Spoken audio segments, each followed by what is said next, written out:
Hey guys, it's the AK Geek here, and got a really cool video for you today. Got here a new parts kit build. It's a Galil ARM, one of my favorite all-time rifles. It's in my top 5 AK variants of all time, and it's definitely within my top 10 rifles of all time. I've been a huge fan of the Galil for many years, and I'm very happy and proud to say that I am an owner of a Galil. And it's actually a pretty good time that I've actually gotten one because one of the last few remaining parts kits have been shipped over from Israel as of late through ATI and through Apex and a few other distributors. Those parts kits are selling fast. So if you guys are wanting to get a Galil, now is the time, especially as of mid-March 2021 with potential legislation down the line and stuff. If you want to get a rifle like this, you better jump on it quick. So this is an ARM build. So that is the variant of the Galil you see here is the Galil ARM. The really cool thing about the Galil is for its time, you're talking the 70s and 80s, this was hands down the most advanced AK variant out there. And I'll go on record for saying that. It was more advanced than any Soviet AK of the period. It was more advanced than the finished Velvet. I know that may set a few people off, but we're going to take a look at some of the features here, it was even more advanced than the Velvet in a lot of ways. And for its era, classic Galil, it brought a lot to the table, and it was pretty forward thinking in many ways, which is one of the reasons why I've been a big fan of the Galil for many, many years. So what's really neat about the Galil, and I touched upon this briefly in one of my episodes of the Faces of the AK series. I know I've heard your guys' complaints. I'm going to try to get some more of those made this year, I promise. But in that video, I talked about how the Galil was designed to incorporate a lot of different designs from a bunch of different rifles. The big three, or you could say big four, is the AK-47, or AKM, the finished Valmet series, the M16, and the FAL. Definitely some of the biggest players out there on the firearms market during the late 1960s and early 1970s. And so this rifle incorporates a lot of features of that. And that's something that's kind of unique to the Israelis in that they've always seemed to take bits and pieces of existing firearm designs and put their own spin on it. And as a perfect example of that, we have my 90s era Jericho 941 pistol. And as for many of you know, the Jericho 941 was the Israeli kind of copy and version of the CZ75 mixed with the Italian Tanfoglio, which is also a clone of the CZ75. And so, they put their own spin on it, and you got the Jericho here.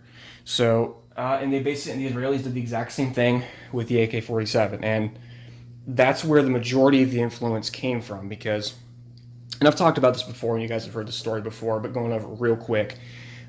During the Six-Day War, the Israelis had a lot of problems with their FNFALs, and for a variety of reasons.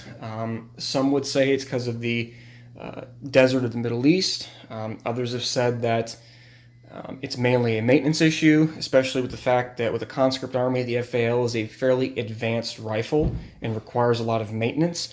And when I say maintenance, I'm not primarily talking about cleaning as much as it is with the gas system, because the FNFAL has a very complex gas adjustment system. For a professional standing army, makes a lot of sense, and especially because at the time, a lot of different nations may be using a lot of different spec ammunition. A highly adjustable gas system would make sense for a commercial rifle. The problem is conscript soldiers start messing around with that gas system. The rifle's going to be getting too much or too little gas, and guess what? The gun is no longer tuned to the ammunition, and you start dealing with malfunctions. And so it's a little bit of a combination of the two main stories there, being the desert conditions and the complexity of the gas system that kind of led to the FAL's downfall within the IDF. And this also deals with the fact that it had the inherent problems of a 308 battle rifle. Big, long, heavy, a lot of recoil, pretty much useless on full auto. You all know the story. So the Israelis noticed that their Arab enemies were having really good success with the AK-47, And the Israeli Special Forces have also been using AKMs and AK-47s for many years, and they were a big fan of the gun. But as a standard issue rifle for their military, they weren't really keen on adopting Soviet pattern rifle shooting 7.62 by 39, a Soviet round. So they went about to modify the AK-47. They looked around, and primarily the main influence for the receiver dimensions and everything in the gas system. They took a lot of inspiration from the Finnish Valmet series, because if you were to compare a Finnish Valmet to a Galil receiver, the cuts are almost identical. Obviously, this is being chambered in 5.56 as opposed to 7.62 by 39, like with the Valmet.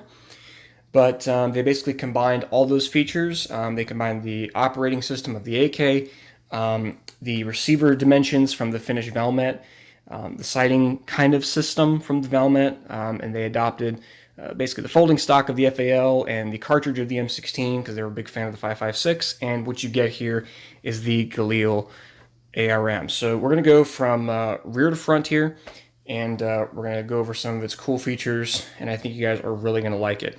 One interesting point about the Galil design before we continue is there has been some discussion over the years about why the Israelis wanted to use a milled receiver as opposed to a stamped receiver. No real clear-cut answer, but there is a few possible theories, and I think the truth is really just a combination of all of these.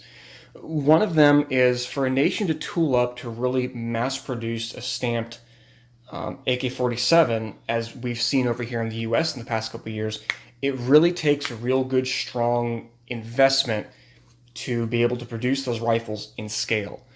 So setting up the stamping technology is initially very expensive, as opposed to a milled receiver gun, which is a more traditional manufacturing method that is a little easier to get into, but is more expensive in the long run. Whereas stamping, there's more costs to get involved in it up front, but is cheaper as the years go on. That was one factor. The second factor is, at the time, the 5.56 NATO cartridge was very high pressure. It was a very high pressure cartridge compared to the 7.62 by 39. Again, 7.62-39, you have 123, 24 grain pill going at about 2,300 feet per second, which is moderately fast for a rifle, but it's on the lower end of rifle type ballistics and speeds in velocities and pressure. Whereas the 5.56 NATO at the time was a 55 grain bullet going at about 31 to 3,200 feet per second out of a 20-inch barrel. The Galil ARM happens to have an 18.5-inch barrel, for those who are wondering. So a pretty high-pressure cartridge. The Israelis at the time were not very confident in a stamped receiver to contain those kinds of pressures, even though, as we know years later, the stamped receivers now are completely and totally fine and safe to shoot 5.56 through, assuming that's what your AK is chambered in. They work just fine. But at the time, they felt a little safer going with the milled receiver. And again, with that more traditional manufacturing method, they felt that it was a little bit smarter at the time to go with the milled receiver. Okay, so we're going to go from butt to front on this rifle, and we're going to go over some of its really cool features. All right, so starting off with the stock here. This is inspired by the FAL paratrooper stock, tubular steel. The hinge mechanism on here has been adopted for a lot of stamp receiver AKs as well. As I do have one on my RH-10, that's the bone steel arm stock, because it does require quite a bit of force. But there's the rifle folded, so definitely a lot more compact than the thick stock FALs at the time. To unfold it, you just pull out, it locks in place. Standard pistol grip here, kind of known to, it's got a pretty distinct silhouette, so a Galil pistol grip is pretty identifiable amongst AK parts. Biggest change from the Galil, from the traditional AKs, is this rear aperture sight mounted on the dust cover. Does retain zero, very sturdy, very stiff lockup on this. It does retain zero. The aperture sights, I believe this is a 300 meter aperture, and then they do have a 500 meter aperture, very reminiscent of the M16A1 aperture. And then they also incorporated a flip-up rear night sight as well. For those of you who played Black Ops 1, this will be very familiar to you. And there's a middle setting here on the between the apertures here, so you can get a clear line of sight down the night sight there. These originally had tritium in them, but again, this is an old kit, so the tritium is long dead. I am thinking about getting some phosphorescent glow-in-the-dark paint to put in those 2 dots, just to kind of get the look back. But that's a pretty cool feature, very advanced for the time, as really no Soviet bloc country really adopted night sights. The East Germans tinkered with it a little bit, and so did the Yugoslavians. But Yugoslavia was kind of a Soviet bloc country, but not really, so I'm not really counting that. Most Eastern European countries did not adopt night sights on their Kalashnikovs, so the Galils did, and so did the Valmets, which is pretty interesting and pretty cool. On the side here, we have a selector lever right here for the safety. So as you can see there, it can be operated from either side. So when I pull this back, it takes the safety/dust cover off. That second little mark there that you see on the receiver, this is a Tortort receiver, by the way. They just have that extra cut in there to give you that kind of look and aesthetic of if it was like originally like an original Select Fire Galil. But as you can see, there is no third pin drilled here, so no one's getting in trouble and being sent to ATF jail. This is a completely semi-automatic rifle, but the cut is there just for the aesthetic of the look of having an original Select Fire Galil. Interesting note about this safety. There is quite a bit of contention on the internet as to the positioning and motion of this safety. From my understanding, the way that this works here, meaning swiping it back to take it off safe, is not the original method for the Galil. From every original Israeli import from the 1980s, from the action-armed Galils, it was the opposite. So in the traditional Galils, and I believe this is the same way with the military guns, if there's any ex-IDF troops that were issued the Galil, please provide your input on this to help bring some clarification. But from my understanding, the original military Galils, back was safe, forward was fire, because they had a little bit of a different mechanism in there to deal with the selector on that side. But pretty much every single civilian Galil build in the United States, it's pushing to the rear to take it off safe. And I think this is further reinforced by the fact that in the original marketing from IMI back in the day, they marketed this as a very ambidextrous rifle, and it is. We're going to cover some more of those features. And the Selector was one of them, because you could actuate it from the right side and the left side of the gun. But if you're a left-handed shooter and you're trying to shoot a rifle with a selector lever facing backwards, or safety lever, excuse me, in the rearward position, that's really uncomfortable. Whereas if you're still left-handed, it's probably be more comfortable with it being further forward. So that's just my theory on that. Again, if there's any ex-Israeli troops in the comment section, your input is greatly appreciated. So then going to the magazine release here. Pretty unique. They copied this from the finished Valmet. There's a little bit of a guard right here preventing accidental bumping of the safety there. It does have a extension here on the side as compared to a standard Kalashnikov to help you better reach the magazine release on the right side of the gun, even though of course you can reach it on the left side as well. But and I'm not going to be able the best person to demonstrate this, but a lot of the reason for this is because they wanted you to be able to push outward with your index finger to release the magazine. But I got kind of stubby fingers, so I can't really demonstrate that the best for you. But yeah, it can be reached with the trigger finger if your fingers are long enough to easier knock that magazine out for speed reloads. Kind of unique to the Galil is this upward charging handle. It is serrated there on the top. This can be accessed from both the right side, and as it was intended for a right-handed shooter, to come over the top like that. Moving forward from there, well, actually, since we're here, standard 35 round magazine for the Galil as opposed to 30. So it's got the rear front locking lug just like an AK. And the external dimensions, from what I have read, took a lot of inspiration from the Stoner 63 magazine. Going forward to the handguards. black polymer handguards as opposed to the wood. The earlier ARMs would have a would have an addition here to the rear handguard retainer here. It would have had a carry handle, very similar to the FAL. I'll put a picture up here for you to see. The later ones like this, which I believe came out in the 1980s, they started incorporating the black synthetic, and they removed the carry handle because that carry handle really got in the way. It was more of a nuisance than actually helping with the rifle.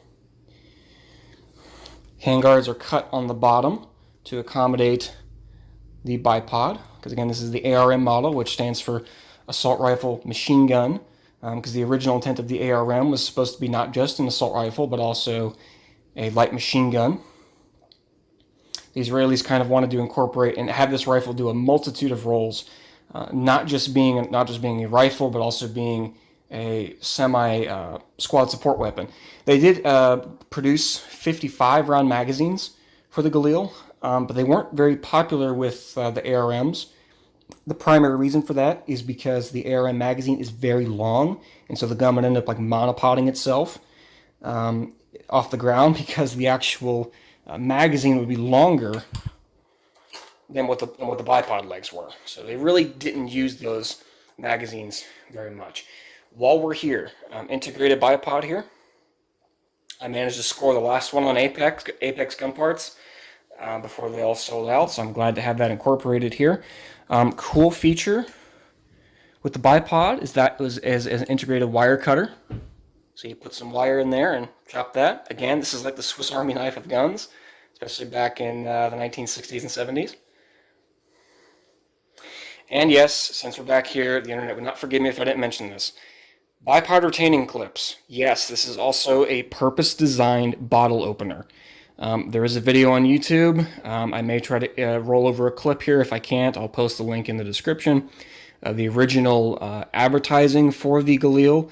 This is a purpose-built bottle opener to help prevent troops from using magazine feed lips to open bottles. So, as the internet has commonly said, the Galil is really just a bottle opener that happens to shoot bullets.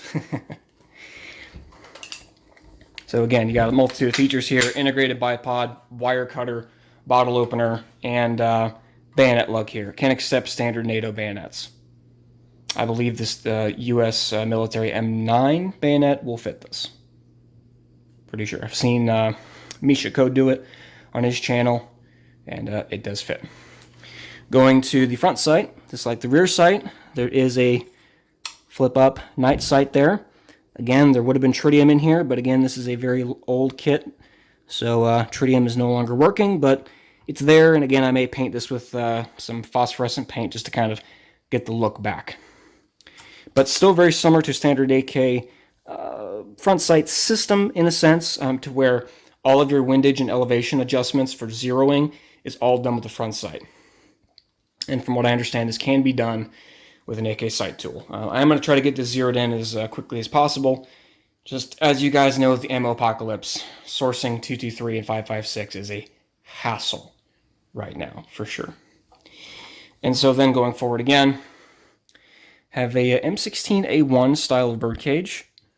And this is pretty interesting because this has slots all the way around. As you guys know that have the A2 style of flash hiders on your ARs, there are no, on the A2 style of flash hider, there are no slots, there are no ports on the bottom. The reason being is because you don't want to kick up dust in a sandy environment. The Israelis quickly discovered this, and later muzzle devices for the Galil would not have that. They would have a different kind of muzzle device that would have the bottom completely covered with a few ports on the top.